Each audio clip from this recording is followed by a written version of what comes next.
So, ang daming nagre-request na ex-rebel. Sa gandang mong yan, iniwan ka pa. Actually, hindi siya yung nang iwan ako. Bumabalik siya, pero hindi ko na kayang tanggapin. Kasi, ilang beses ko na siyang pinatawad. Ilang beses ko na rin siyang tinanggap.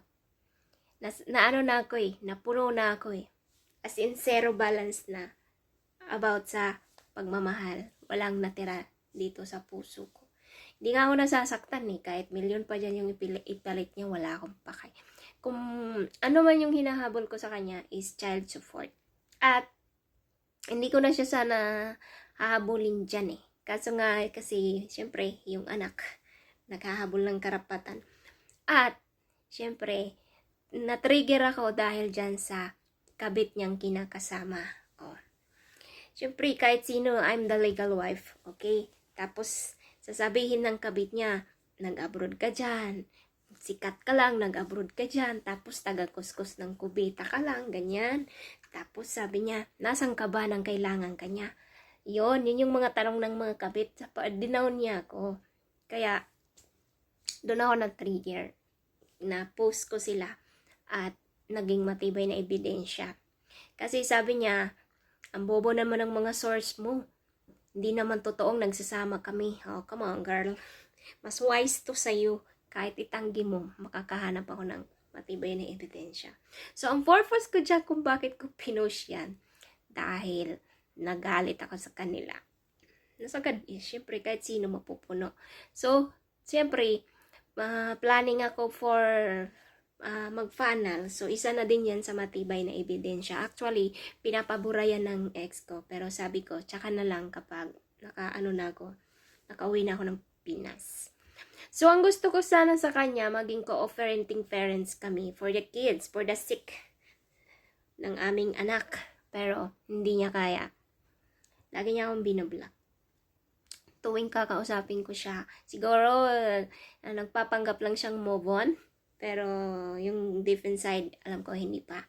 Pero ako move on na. Saka meron na siyang kinasama, na yung niya. So, yun yung dahilan. Hindi ako yung iniwan niya. Ako yung nang iwan. Kasi, sino ba namang babae ang magstay sa lalaki na ayaw magbago, di ba? Aanin mo yung buong pamilya kung hindi naman, masaya na, may lamat na. Ang basag na baso kapag nabasag, hindi mo na kayang buuhin pa. Actually, first time nagluho niya, may natira pa. Sige. Tapos, nung nandito na nga ako, nagluko ulit siya. Doon ko na tinuluyan. Diba? Tapos, mahirap kasi kasi na to, pass na to Ayaw na rin kasing, baka sabihin nila sinisiraan ko siya. Gusto ko lang pagbigyan kayo sa mga hinihiling nyo na yun. Kung magtatagpo man yung landas namin, siguro na lang doon sa child support. Yun na lang. Tsaka sa paghaharap namin pag nag-process na ako ng annulment. Yun na lang.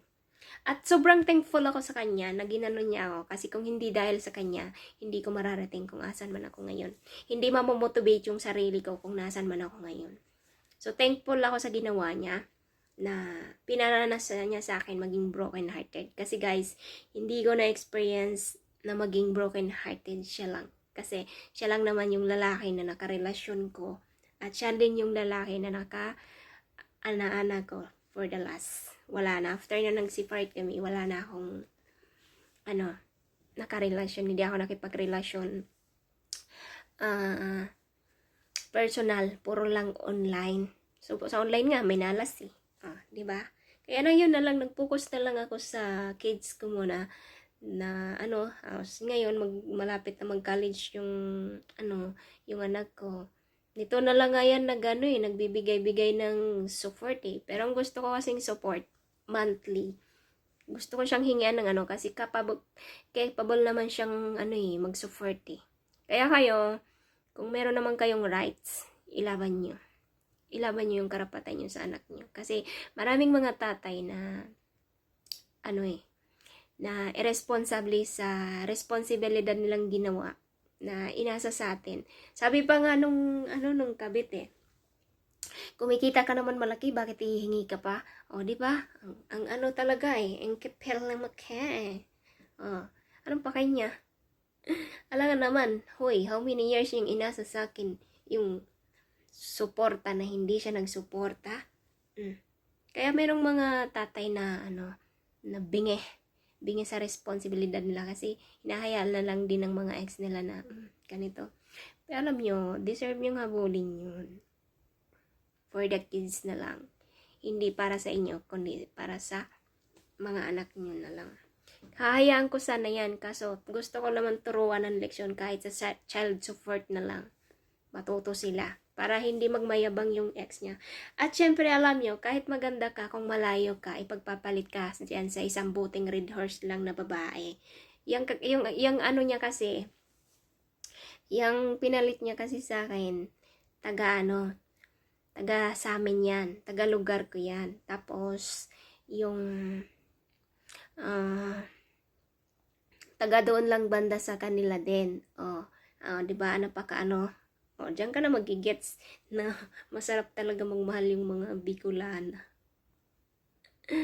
Kaya, kung OFW ka at maganda ka, tapos malayo ka, hindi mo naman magampanan yung needs ng iyong partner, pagpalit ka talaga pag hindi makontento, diba? So, hayaan mo na, kasi may plan naman si God kung bakit nangyayari yan sa inyo. Kasi how many times ko din naman sinib yung how many times ko din naman sinib yung relationship namin. As in, hanggang doon lang talaga, 10 years lang talaga yung kinaya ko. Hindi ko na kaya magpakamartir sa kanya. At hindi ko din deserve yung palagi niya akong sasaktan. Yan lang. So, sana nasagot ko. Ayan pala yung ex ko. Ayan din yung ayan din yung pinalit niya sa trono ko. Char. Bahala sila sa buhay nila. Basta mahalaga sa akin, hahabulin ko lang siya sa child support. I'm already moved on. And soon, creating a new chapter in my life. Na kami ng ako. Bye!